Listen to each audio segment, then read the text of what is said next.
16 candles. Hey, I'm Nicholas Prom. And I'm Spencer Valdez.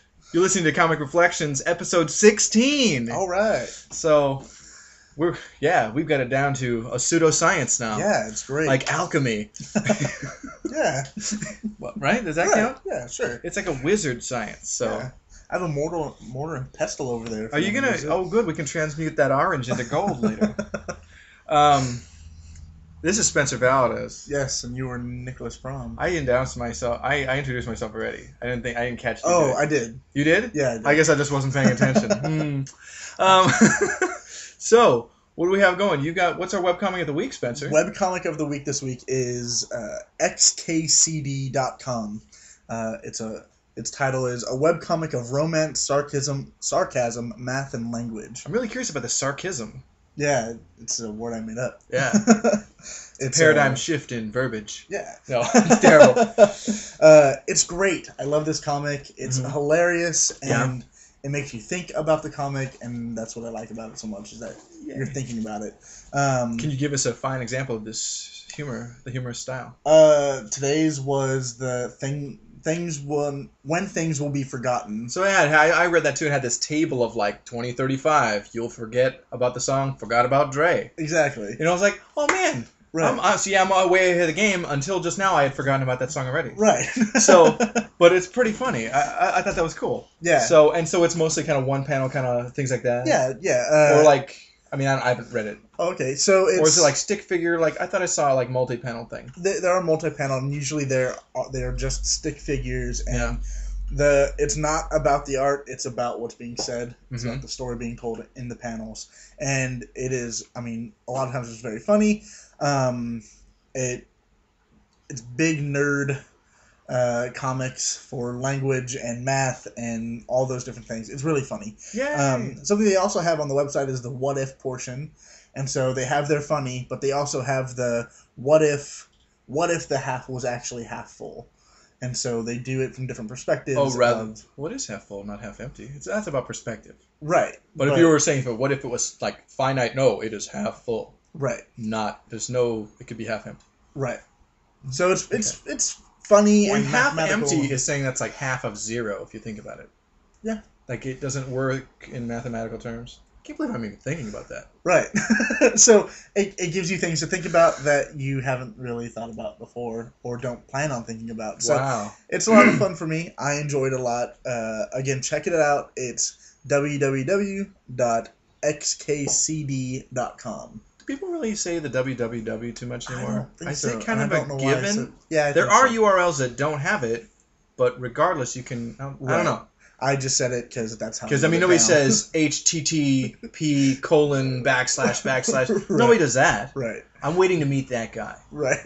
I might slap him, but backhanded. You'd be like, you gotta keep your pimp hand strong, nerd. I said www because that's how I wrote it down. Okay. And I'm just messing with you, but this makes for a good show. It does. Okay. It gives us a little more to talk about. Okay. So comics. Let's jump into comics this week. On our show? Yeah, and for the first time on our show, first time ever, we have more Marvel books than we do any other book. Yeah, that might drop off next week. It might. I can't remember my picks for next week. I think I still had more Marvel and DC for just these couple weeks. I don't know. Oh wow, okay. I don't know if it's a trend or if it's just this publishing schedule of the month or right.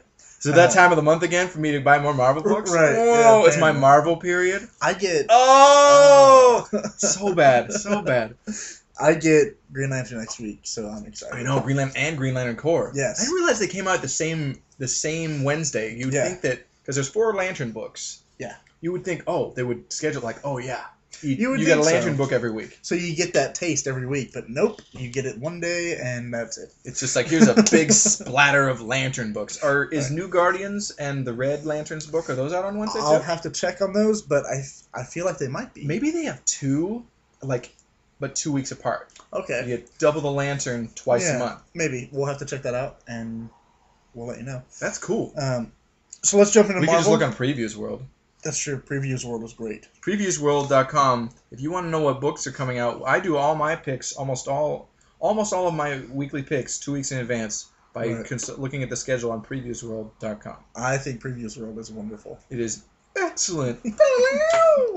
So let's jump into Cap. Okay, Captain America, number 16. Number 16. Man, Brubaker is awesome. Right. His run is coming to an end. I know, because of the Marvel Now. Right. But you know what? I think he's not gonna end this title on a whimper. Oh no. I think it's gonna be a very cool. This story arc's pretty cool. Yeah, it has a great build up so far. Well, right. We had the previous thing with all the Hydra, and he had used D-Man against Cap, and now we've got these Discordians, whatever. They're a disposable superhero team, but clearly they're agents of Hydra. Oh right. They're in the background, and Hydra has employed Baron Zemo. You remember that from last issue, and I think we got just a little tiny glimpse of him in this. So Hydra is a different kind of thing. I think Baron Strucker is dead. Oh, okay. I think. And this other chick has taken over. It's not Viper. She's out of the picture. Right. I don't know. But, again, I'm a little fuzzy.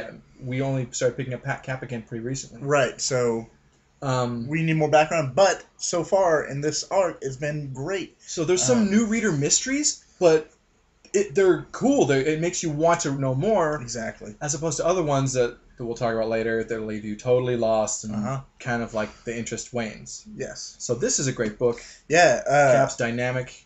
I love the idea of pitting the American public against Captain America. Yeah. Because, he's the soul of America. You know what I mean? In a way. Because he's always struggles. Like, he is a representative of the nation. So, right. And he's, there's a lot of weight on his shoulders. And Steve Rogers is always like, he really does, as a man, embodies the American spirit and like what it really means. He's never like a fascist. He's never like a hard centrist. It feels like he's a little left of center, but in a very old timey values kind of way. Right. And it's just right. Yeah. I think I would vote him for president. There's a storyline in I think the 80s where like they tried to be like, oh, they wanted Cap to run for president. He's like, look, I can't be. I'm supposed to represent America, like, period, not like for just one generation of Americans. So he declined, and there were people that didn't like it. I mean, in this story, right. But yeah. So we have the Discordians going. We have again Hydra in the background. Oh, yeah, that news anchor is basically Glenn Beck. Yeah. It's Glenn Rush amalgam. Right. Who's just a real POS, like the real guys. But that guy's, we know that guy's dead, and he's like a Hydra robot duplicate. Yeah. So the plot thickens there. We have Cap is working closely with, of course, his close friend and sometimes girlfriend Sharon Carter. I think she's still his woman now. Yeah. And Dum Dum Dugan. Dugan. So yep, so Shield plays heavily into this story too, which is great. Cap works really in conjunction with Shield a lot. Right. He is a government agent. But yeah. Yeah, cool. So great book. Ed Brubaker, you're a star. I would say go back a couple issues, maybe 14, 15. Start picking up from there, read from there. The previous arc was good. I read it. I need to lend it to you. Yeah, definitely. Start picking up this book. It's a lot of fun. I think that started with 11 or 12, that previous arc. Okay. Real good. But, you can get the package. They're not too spendy. Right. Moving on, we have The Mighty Thor.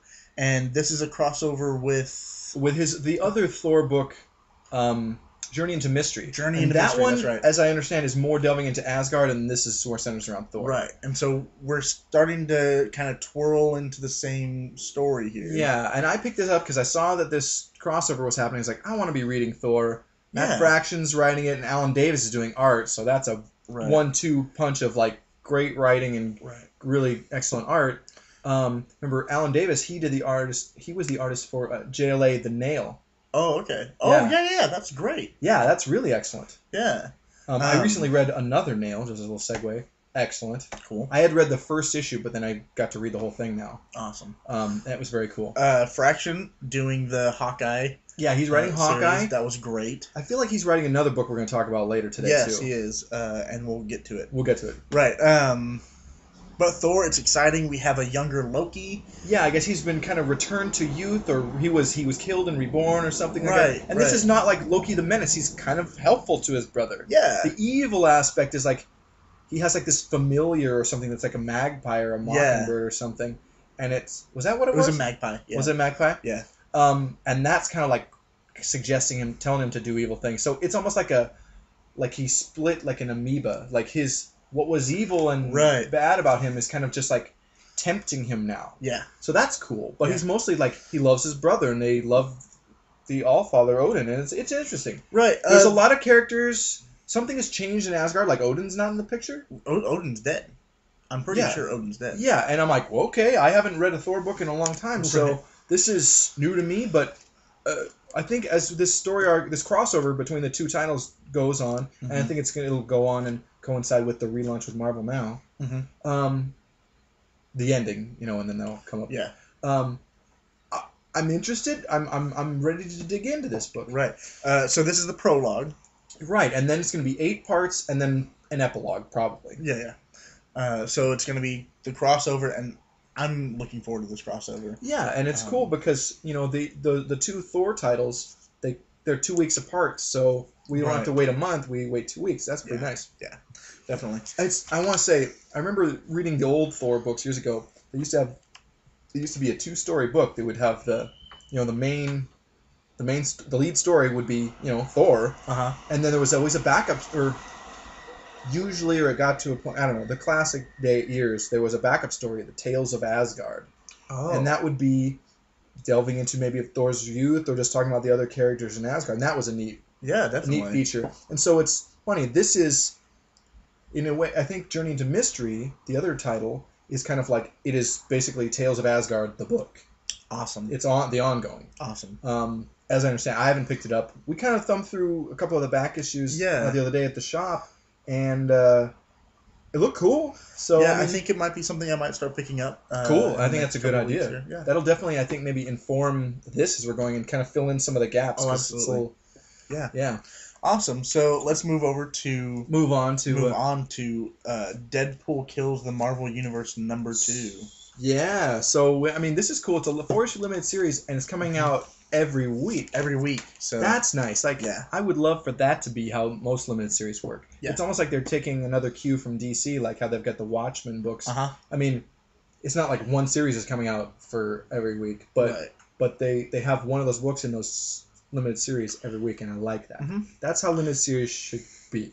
Right. I think that He-Man one that we're also reading, I think #2 is already late. Oh, really? It's like, guys, if it's a limited series, why not get all the work finished and then you can just put it out on. Definitely.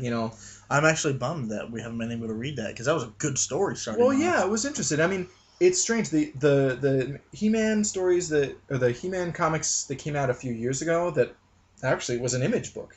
Oh, okay. Image, and then MVC Creations. I don't know if they were an imprint of Image or something. Oh, okay. But anyway, but they had licensed the property from like the revived animated series that ran for a couple seasons, and they just did a bunch of limited series. Oh, okay. But it was going on for a couple years, and it's great comics. Oh, I mean, seek them out in the back issue, man. I mean, I remember those being really great, and that animated series was great. The DC one was actually a little bit of a letdown because I was remembering how great the Image. Strangely enough, you know how much I bag on Image, but that's from the '90s. Image in the '90s, terrible. Image is a company now; they're getting my respect a little bit because now they're taking time and doing good books. I'm almost done with this tangent, I swear. Right. Spencer's giving me the look of like, please can we talk about this book? I'm like, just a minute. I get on these things and I'm sorry. But no, I know. I think I was a little prejudiced because I was remembering how great those comics were. Right. Seek them out in the back issue bins. There's a couple of trades of those, but they didn't get all put into trade. Okay. I sold them, and I'm kicking myself for it because they're really good reading. Right. So, Deadpool Kills the Marvel Universe. Yes. This limited series. There's #2, and we actually see him start killing members of the Marvel Universe, and it is... Well, he did in last issue. Yeah, but, I mean, not as many as this issue. Yeah, he really goes head-to-head with basically The Avengers. Yeah. That's really the bulk of this story. And he does it. He takes them out. So I mean, this is excellent reading. There's some things you could argue about, like, would that work, or like, blah, blah, Right. blah. Yeah. It's all speculation. It's an imaginary story anyway. Yeah. An alternate reality is always a great excuse to do things you couldn't normally do. Yeah. And the fact that it's got us like, that's crap, but it's still an engaging read. Like, I don't think that would work. If you get people talking, that's good. It brings people into a book. I'm not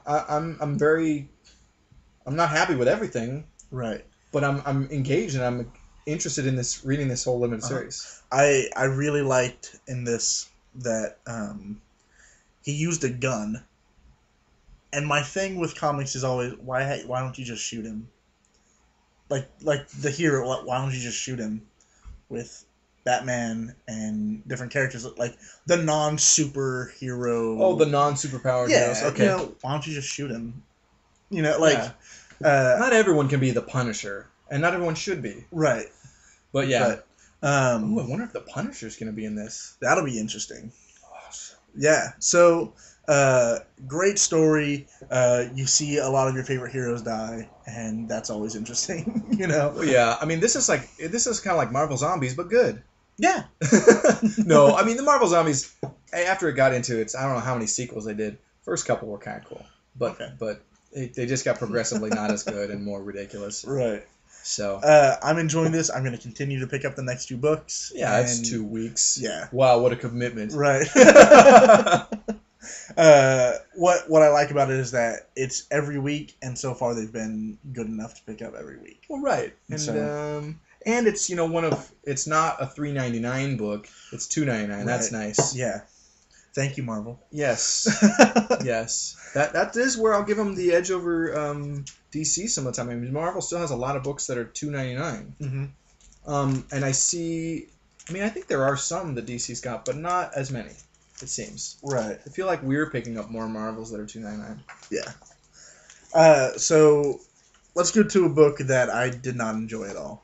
Yeah, and I am sorry. I keep pushing Spencer like, oh, read Fantastic Four. They're a great comic. But I haven't been reading the title. Right. It was like, and I read this issue. The last issue was like, oh, it was kind of the end of an arc or something. And I was like, oh, that was a wrong choice. But then I read this, and I was like, just as confused. I'm like, I feel like there's a big gap even from that last issue. So we're not picking up this sister title, FF. Right. I wonder if they just kind of bounce back and forth with the story. But maybe, but... I mean... What was the problem with this book? The problem for me was the story. The art was there. I enjoyed it. I thought it was great art. Yeah. The story, though, I mean, there were characters... Granted, I didn't know a few of the characters, and I'm like, okay, I'm lost. But at the same time, like, even in other stories that I don't know the characters very well, I can see it, and I'm like, that makes sense. That's kind of what this character is like. Cool. Yeah. Here, it was, I mean, it had, like... Bruce Banner Jr. as the Hulk. Well, they had this alternate future. It's like an alternate future, a parallel world in an alternate future. So it's double that. Right. Of a future version of the Defenders. And when I read the description on previous world, I thought it was going to be old Hulk, old Stephen Strange, old Namor. No, it's mostly their kids. Yeah, and I mean, I don't know. I think the best part of it for me was Spider-Man being in it for a few pages. Yeah, a few pages. And I don't know why Spider-Man was there. Right. There was like, no reason for him to be there. And the problem is, it's like, if I'm reading the Fantastic Four, it should be it should center around the Fantastic Four. And I didn't feel like they were the center piece of this book. Right. And I also feel like, when I was a kid, and what was great for a lot of is Marvel Comics, I always felt were great. Like, I could pick up any book and get familiar and not be lost any issue. And this book, this title right now, Fantastic Four, I feel like, boy, if I haven't been, I've been away from Fantastic Four for a few years, you're gonna come in and totally lost, but it's not gonna grab you either, and that's bad. I think it was a fantastic failure. Oh, yeah. In a way, yes. I did not enjoy it, and I'm bummed that I picked it up. It's so funny because remember we're reading The Flash, and I keep talking like, man, this just reads like Marvel for me. you know. And it was really good. Yeah, it's like an inversion of that. Like, and it's really sad that Fantastic Four to me should always be the flagship book of Marvel Comics. They're the book that launched Marvel in that saved that company and really ushered in the DC had gotten going with the Silver Age a few years prior, but it really kicked into gear with the fact that there was the strong competition and the big difference between the two through the 60s and 70s and so on. And the Fantastic Four was like the catalyst book that really got Marvel going. Right. And then everything they put out in the 60s was like hit, And I feel like this is not that. No, this is compared to how this book Fantastic Four was in the 90s when it got really bad. Right. This is great actually. Oh, okay. Compared to how bad it got. Wow. Maybe the story was a little better, but the art was horrible in the 90s. But that was a product of all their star artists who were kind of overrated because they would have like just all the Liefelds and right. Yeah, Liefeld, Jim Lee, Wills Portacio, who sucked anyway, Eric Larson, who's good. All these guys with this kind of exaggerated, and there's others, kind of anatomy. Muscles, yeah. But like the proportions weren't right, but they were hot artists and people really liked them. I shouldn't say that about Jim Lee. Jim Lee's got good proportions. Okay. But the hot artists left, and so they had to focus on writing. But I don't know, like comics got really bad. It just in the 90s there was not a lot of good reading, and unfortunately, Fantastic Four does need a strong artist and strong writing to be good. Yeah, and I feel like this writer is like, the writing on this book might be really great, but if I haven't been following it for the past few years, this sucks. Yeah, because I don't know what's going on. Yeah, and I don't think I'm going to be picking it up anymore. Yeah, when Marvel now, maybe when it relaunches, I think it'll be worth checking out at that point. Mm-hmm. But even though it's not a continuity shift, it'd be like, okay, a bit of square one, right? And it's necessary. Yeah. So, let's jump to another book that kind of fell short for me this week. Yeah. I liked this. Right. Okay, you picked up the Invincible Iron Man number, what was it? It's number 521. 521. And Sean suggested it to us. To you. Right, to me. And Sean, I go by his recommendations a lot. Yeah, and I read the stuff that you pick up. And yeah, he suggested Super Crooks, that one, that the Mark Miller's series, and that's been excellent. God, I can't wait for that to come out. Yeah, I think it's late. Forever. I think it's late. Yeah. And that happens a lot now. You'll see that. But so jumping into Iron Man, we jumped in cold. We haven't been reading Iron Man for a while. It was an easier transition. It was easier to get into the story than the Fantastic Four, though. That's true, and I will give that credit because I was able to follow the story. I knew what was going on. Yeah. There was one character that I wasn't sure about, but there were some subplots that I'm like, I don't know where these are going. Right. And where these have been going. Because that's kind of happens when you started a new book. Yeah, and I'm okay with that because it's a new book, and I should have been following it from sooner on. Sure. But I don't know, the story itself is kind of it just seems like a typical story. It seems like there's like maybe one or two too many subplots. Yeah. But I think it's well written. Matt Fraction's writing this. Yeah. So he's got a layered story that's going on. Right. And I feel like I was interested in the story. I kind of got it. I got into this a lot better, and I wasn't nearly as lost as Fantastic Four. I'm interested in this. I'd kind of like to read this story arc and see where it goes and see if the book. This is 521. I think 522 came out this last Wednesday. Yeah. And I went back to the back issues and grabbed this one because it was part 1 of 2. Oh, right. Okay. And so yeah. And so I wanted to pick this one up first because if I want to read that's the start of an arc. Right. So maybe we'll maybe the other one will be the deciding point. Yeah, definitely. Okay. Absolutely will. I'm wondering if some of these, because a lot of the Marvel titles are going to end starting with Marvel Now. I wonder if these last arcs are not a good time to be starting these books because some of them are going to be just kind of phoned in or just going to be tying up some stuff before a relaunch. So my opinion on these last two books, Fantastic Four, I've given up on for right now. Iron Man, I'm going to give another shot next week, but that's gonna be the deciding factor. Yeah. But it's Fraction, and I loved Hawkeye from last week, and Hawkeye. I know I've seen his name around, and I know that I've read books he's written. Right.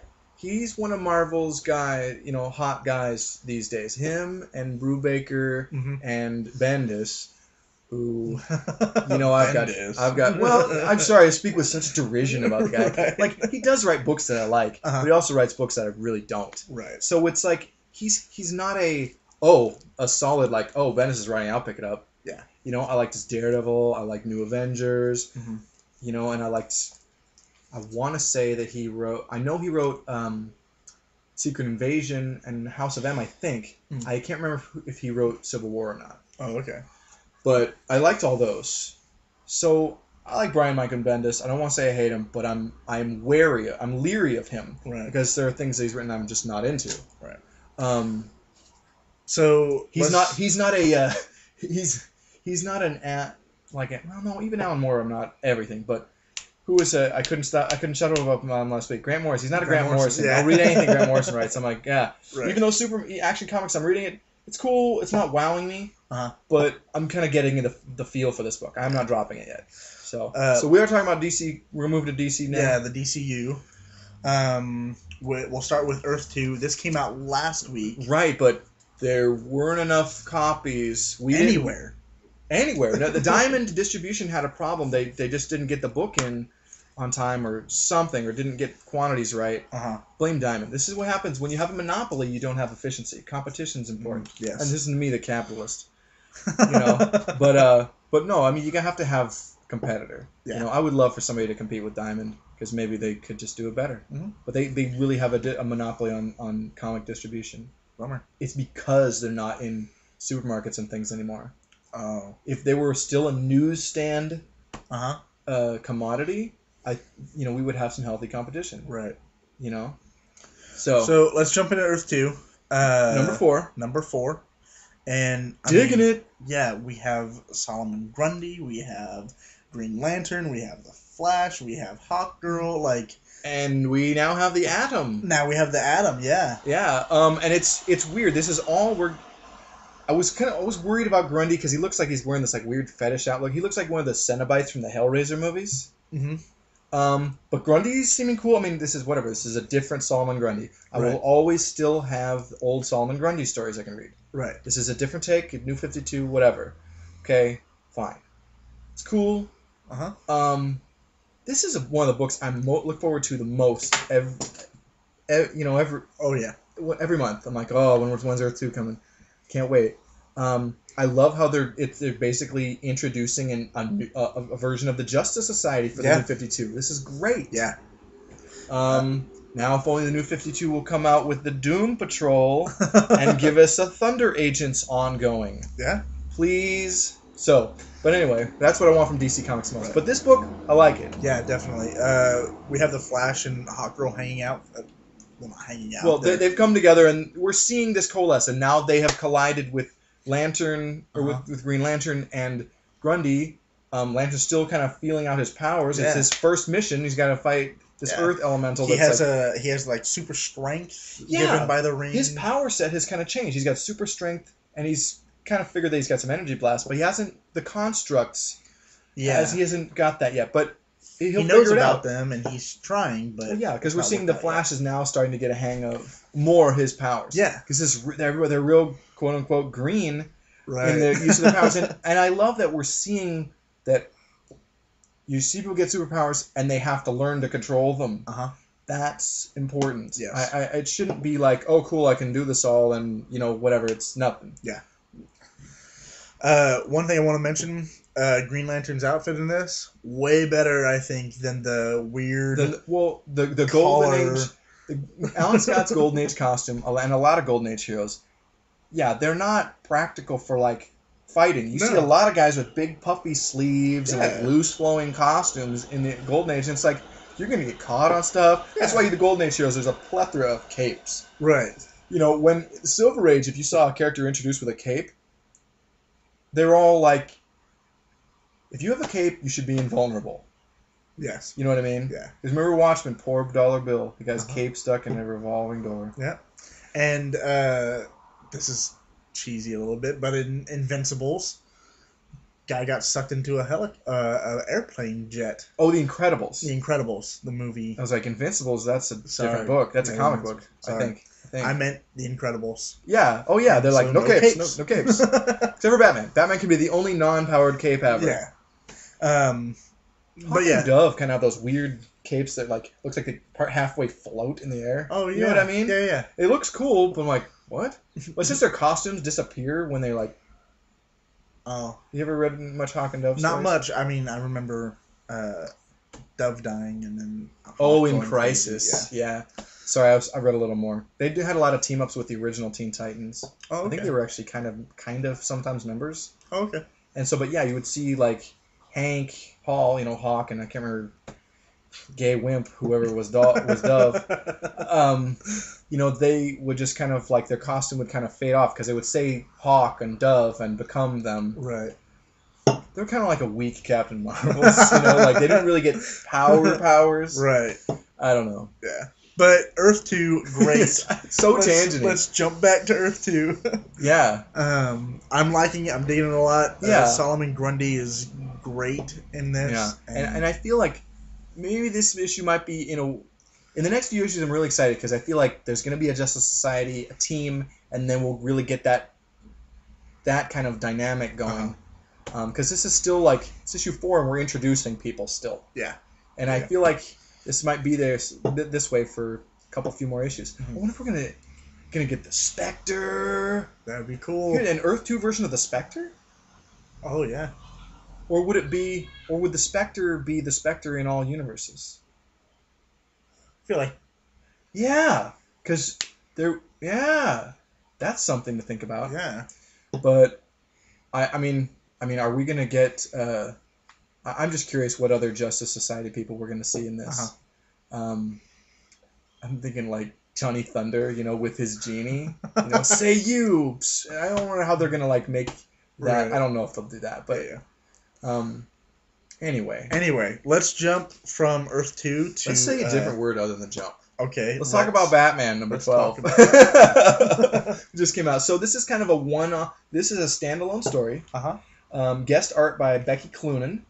Right, she's writing, or she's doing the art on Conan right now, and we'll talk about that later. Right. I've seen her around a little bit. In Batman, her art looked almost a little manga-ish. Yeah, slightly. Not too bad, because I don't like that style of art. Right, and at first I was like, oh, is it going to be like this? And then I got a little ways in, and it was fine. Yeah, it transitions, and you're fine. But this is cool. I mean, it's a standalone story, because next month is 0 month, so we're not going to...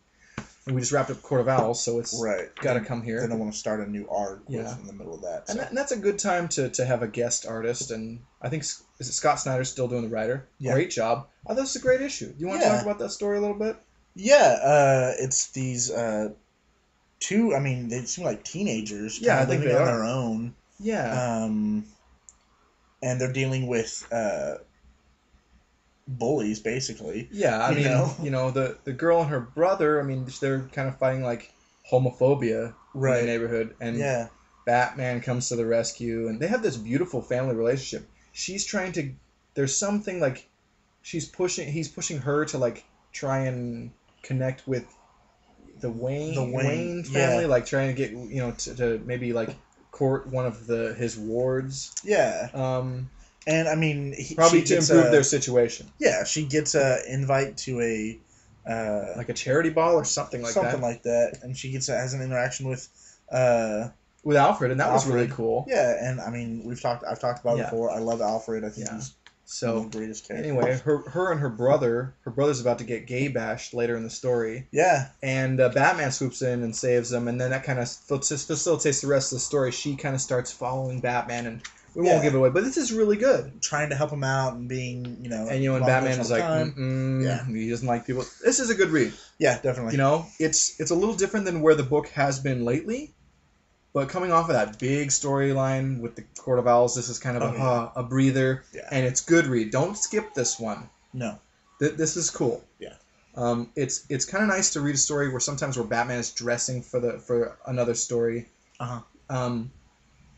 because you get a broader picture of Batman's world. Yeah, he's not the central figure of an issue. Yeah, you get a good look at what Gotham's going through and why they still need Batman. Yeah, it was kind of like the first book when we started picking up Daredevil recently. That first book, he was barely Daredevil, and it was mostly flashback about talking about his relationship with Foggy when they were in college, and that was a great read. Yeah, Mark Waid's great, and Scott Snyder's becoming a writer that I respect a lot. So yeah. When we talk about, we're continually talking about the Before Watchmen books. Every week? Ozymandias #2 came out this week. Yeah. Oh, Jay Lee's art is just beautiful. You like it? Yeah. Oh. It was the one thing in it that I was kind of getting tired of. Really? Yeah. Oh, interesting. Okay. I didn't... Who's doing the writer? Who's the writer? The writer is... Len Wein. He is really a comics legend. I mean, he created Swamp Thing. Oh, really? Okay. Yeah, and he's worked for DC for years. Wow. Okay. He might have done a little time in Marvel, but yeah, he's a staple of DC Comics. Len Wein. Yeah, I really like the story. I'm engaged in the story. I like it a lot. But I don't know, the art just it seems you don't see a lot of art like this in comics these days. Yeah. It's definitely different. I mean, I'd be curious to go and look and see what other things he's done for DC or Marvel that I'd like to read. I mean, I know he does a lot of cover art. I saw something for Dynamite that came out this week that he did the cover art for, just the cover. Okay. And it looked great, but yeah, I don't know what it like. I can't put my finger on what I don't like about it, but it's just I don't know. For me, it's just a bit off-putting. But the story's great. I really like that he's finally jumping into his superhero role. Right. Ozymandias is. Yeah, it's cool. It's a cool book. Yeah. I mean, how are you feeling about the story and the writing? The writing's great. Yeah. The story moved through, and I liked that it's more diary than dialogue. Yeah, it's a lot of his inner monologue. It's, if you notice, and I was listening to, I want to say it was Comic Geek Speak recently, or reading somewhere. No, excuse me, I was reading like a column in the back, like a letters page in some comic we were reading, and you'll notice the caption box doing the inner monologue has really replaced the thought balloon. You don't see thought balloons very much in new comics, which, I like it. Narratively, it's very pleasing because you get it's your very POV that way. Yeah. To the main character, and that's cool for a solo book. In even in a subplot in a team book, where it's just about a specific character. I can see doing it this way, but for say an ensemble cast book, I want thought balloons, and I think that's where you see that still. And I think that's great in team books. Because I mean, there's so many people. You can't look at a team book from every single perspective. That would just get exhausting. Well, it's tedious. It's like you could never finish a story arc. Right. So thought bubbles there are good.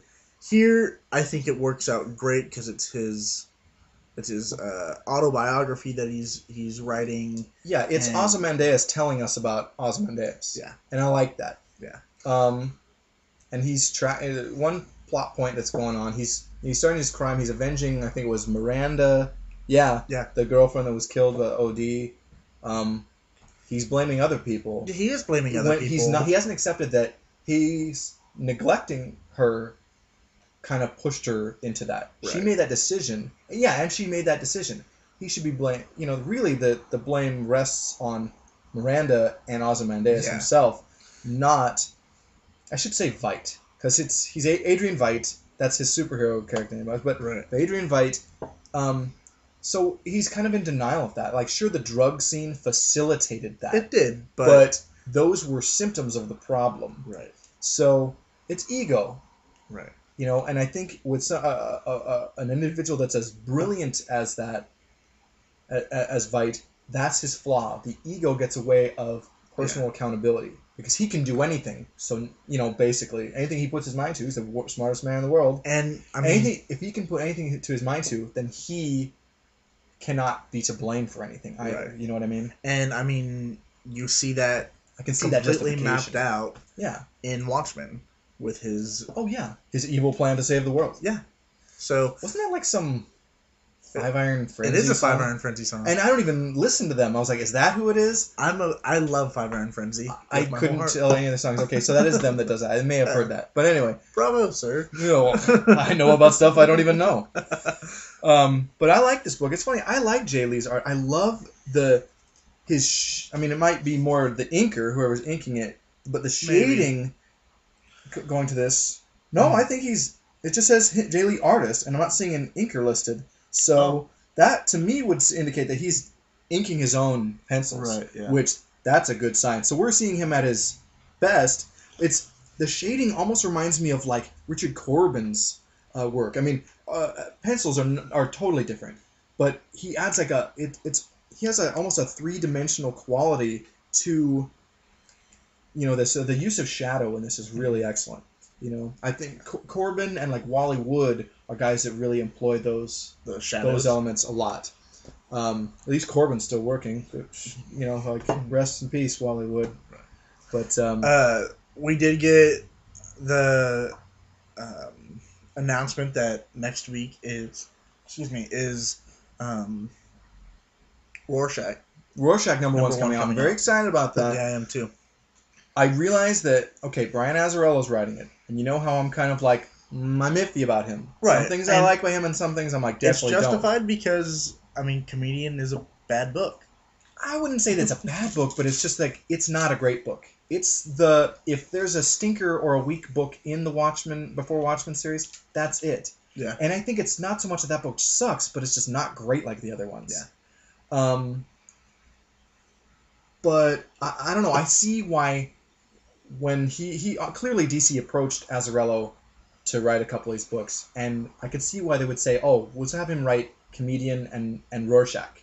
I think he'll do a better job on Rorschach. Okay. I'm hoping, I'm optimistic, but I'm just not quite feeling it with Comedian. So yeah. So our next book is Aquaman. Yeah. Number 11. And we're like totally lost in this story. We are. But Jeff Johns is writing it, and there's interesting things going on. Yeah. The art is beautiful by this guy Rice. Yeah. Not sure how it's said. Probably pronounced. I gotta get a first name. I hate they just do that last name thing. That's so annoying. Like when the movies get advertised. Oh yeah. I hate that just last name thing. I think that's kind of gone away a little bit. Yeah. I hope. Maybe I just imagine it because I hate it so much. Right. Ivan Rice. Yeah. Reese or Rice. Reese, yeah. Is it Reese? Yeah. Maybe. What about that actor like Rice? Well, no, that's what's spelled with Y. Anyway, however it is, I might say Rice. Reese as an E first. Yeah. It's probably as Reese.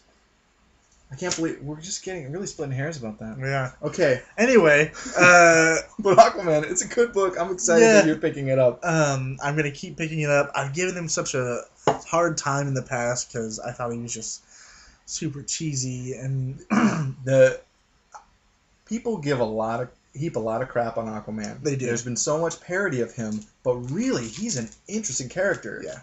And Jeff Johns.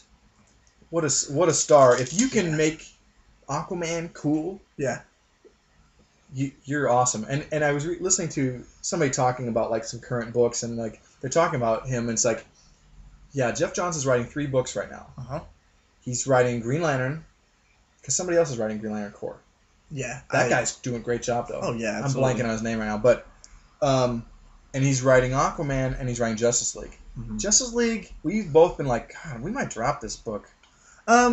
Yeah. Like, it's not that great. I'm enjoying it because it's Justice League. Well, right. I'm like, because I want to read a Justice League book, and that's why I'm buying it. Yeah. But it hasn't been awesome. And the Captain Marvel story inside. Oh, yeah. The Shazam backup story has been keep the Gary Frank art, and Jeff Johns is writing that. Yeah.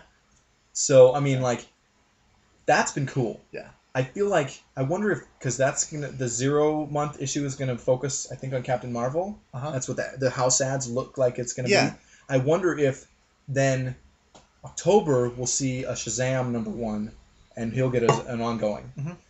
I hope so. Yeah. Phantom Stranger, I think he's getting a 0. He's getting a 0, so I think that's going to be a new book. There's going to be 4 new books in the New 52 Wave 3, and all the other ones are like, that's the only one I'm even slightly interested in reading. Phantom Stranger? Yeah, the other 4 are like Team 7, which is another one of their Image Comics properties that they kind of brought in. Oh, okay. And I'm like, was it crap? No, crap. And I can't remember what the other ones were, but there's something I already forgotten about. Right. But yeah, I hope we see a Shazam ongoing. Yeah. That would be really cool. Yeah. Let's do this 12 gauge comic. It's a new... Yeah, 12 gauge comics, and it also says, what is it? Valhalla Entertainment. So I don't know if that's just the publisher and this is an imprint. Yeah, maybe. I'm a little fuzzy, but it's pretty cool. We put out number 1. It's an indie book. $1? Number 1 for $1. Yeah, and I mean, I wasn't super interested in it. Like, I thought it looked cool. Yeah. But then I saw the $1 and I was like, I could spend $1 on that. Yeah, I mean, that's a pretty good gamble, and that's a great marketing tool because I bet you it's sold out. People go into the shop every week like, okay, it's $1, I'll read it. Right. You know, whatever. It does say producer of Terminator, Aliens, and AMC's The Walking Dead. Yeah, Gail Ann Ford. I don't know what she's... Heard.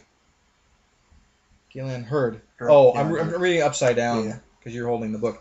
Gail Ann Hurd. I don't know exactly what her role with those TV shows are, but Walking Dead is one of my favorite shows. Oh yeah, I love that show. Wonderful. It's rad and a half. Yeah. Say that, America. Good book. I think it's she's fighting demons. What? I was confused as there was this chick. She's a central character, and it seems like she's fighting like demons in human form. Right. And I don't know. I'm like, it's like cool enough and like confusing enough to like make you want to read the next one. Yeah. Which will be a full price. I hope it's not a $3.99 book. Oh, absolutely. But if it's a $2.99 book, I mean, you're pretty much you're hooked. You're gonna get hooked. the next. Yeah, I think I'm gonna get the next one. So. It's Anti. Yeah, we didn't even say the title. name? We didn't say the name. Anti, number 1 Anti. from 12 Gauge Comics. 12 Now gauge. 12 Gauge put out a free comic book day. It was a flip book. Uh-huh. And it was Anti and Ride, this other book, or The Ride, that they're going to come out with soon. I have a feeling that's also going to be another $1 book. Yeah. Curious about that. I read them, but they didn't really stick in my mind. But yeah, it could be cool. That's a neat marketing ploy. Definitely. What's even cooler is, and it's Image, but I'll check it out. Image is reviving. This is a great time to start reading and buying comics, by the way. Especially if you want to get on the ground floor with something. Yeah. Because that's a big detractor for a lot of people. I don't know where to start. Well, there's all this new stuff that's coming out. $4. Well, yeah. Well, this is starting right now through... Well, as soon as Marvel does their Marvel now, great time to be picking up books. And also, 0 month. Oh, yeah. September is going to be a great month to be reading comics. But Image has got the reviving Cyber Force. And the first 5 issues, digital and print, physical copy in the store, are going to be free. They're putting the book out for free for 5 months. That's cool. So, I mean, I'm like, yeah, I'll read it. It's free. Yeah. And we'll talk about it on the show. But like, what a great marketing book. Absolutely. What a great marketing ploy. You're gonna get people hooked for months, and people who follow that story, they're definitely gonna want to buy that book if they're into it. Especially because they just got 5 books free. Yeah. So that's really cool, and that's exciting. There's exciting things happening in comics. Yes. The big relaunch that we've been reading, every issue that's come out, is the Valiant relaunch. Yeah. And these are so good because it's like maybe they had cool characters when the Valiant came out in the 90s, but the art wasn't there. Right. But man, this is great. I mean, they've revamped kind of those characters. They've tweaked the take on it a little. Mm-hmm. It's not huge changes, but overall, I mean, they've come out with great books. They look just like DC. They look and read like DC New 52 books, but every book has been great. Yeah. This is Archer and Armstrong, number 1. And that's one that a lot of people loved in the 90s Really? run, even despite the crumb bum art. And that's funny, though, but the artist back then was kind of known, Barry Windsor Smith. He did Conan in the 70s. Oh, wow. Yeah. For a while. But I think, if I remember, his career kind of stalled because he just had deadline issues. Oh, okay. I think that was and that happens with a lot of artists. Sometimes they become a cult figure almost because, oh, that art's beautiful, but the guy can never do anything done on time. Right. But especially in the 70s, before the the comic book shop became an institution, no, you don't get late books, put out books late. Yeah. So, yeah. Let's talk about Arthur Armstrong for a minute. I've read a little bit of the 90s stuff. You've never read any. I've not. So coming in cold, what are your impressions here? Oh, it's great. There's kids coming from a promised land experience kind of life. Creepy, fundamentalist cult. Yeah. That's really sad that a lot of people think that's really what Christians are like. Yeah, definitely. And not to get way on a soapbox about that, but those people exist, and I say stay away from them. Yeah. But, yeah. Yeah. So he's growing up in this kind of extreme fundamentalist life, and it he's seems being like trained it seems like it's like a closed community. Yeah. Like all these orphans or something are raised in this creepy, what's the word? They're being indoctrinated. Yeah. Yeah, definitely. And I mean, he comes like, it starts off with him fighting, man, like fighting his brothers and sisters. Right, and they're training him. Yeah. And then they send him off to New York, and it's filled with what was it? It was just vice and sin. Oh, but yeah, they had they always told me that New York City was a hub of liberal, commie, Nazi hippies or something. Yeah, liberal, Marxist, and atheist Nazis. Which almost none of those really work together. Right. Yeah, and again, it's poking fun at the American fundamentalist movements, right, as it should. But he collides with this immortal warrior who he's been told is the Antichrist. Yeah. This immortal warrior, Armstrong. Excuse me. Yeah, he's the Armstrong. Yeah. Ignore me. But yeah, Armstrong. And he was like a Roman warrior or something? Something like that. But it seems like it seemed like the story starts out way earlier than that. Oh yeah, it does. It starts in ancient Mesopotamia. Yeah, that's right. That's right, because he was from Ur. Yeah. Yeah. Where Abraham is from. Yes. Thank you. Yes, you have a degree in theology, is that it? Bible. Okay. Gosh, you're gonna lord that over me. No pun intended. Yeah. Anyway, and so we're seeing it's people from very different worlds, and it's like Armstrong is definitely a man of the world, and he's lived forever. This kid who's been indoctrinated in all this stuff, he's a kid. Yeah. And it's getting that it's those, what do you call that? The people who are so different. It's a really interesting combination. Yeah. I'm not sure what word you're looking for. I know I'm not, because I can't think of it. But But yeah, they're very different, but they get locked up, and I don't want to give away, but Archer kind of gets a revelation here at the end about that he's going to be shattered at the beginning of the next issue. Yeah, and that's going to be interesting reading. And then at the end of this, we had the sneak peek for Exo Manowar number 5, even though number 4 hasn't come out yet. Right, but this is kind of sneaking ahead. We're going to see it's going to have a guest appearance with Ninjak. Yeah, and Ninjak was of course a Valiant book in the 90s. And I think this is testing the waters to see if Ninjak will get his own book. So I can see why they have this as a preview to get the internet buzz, get people talking. So that's cool. That's good marketing. Right.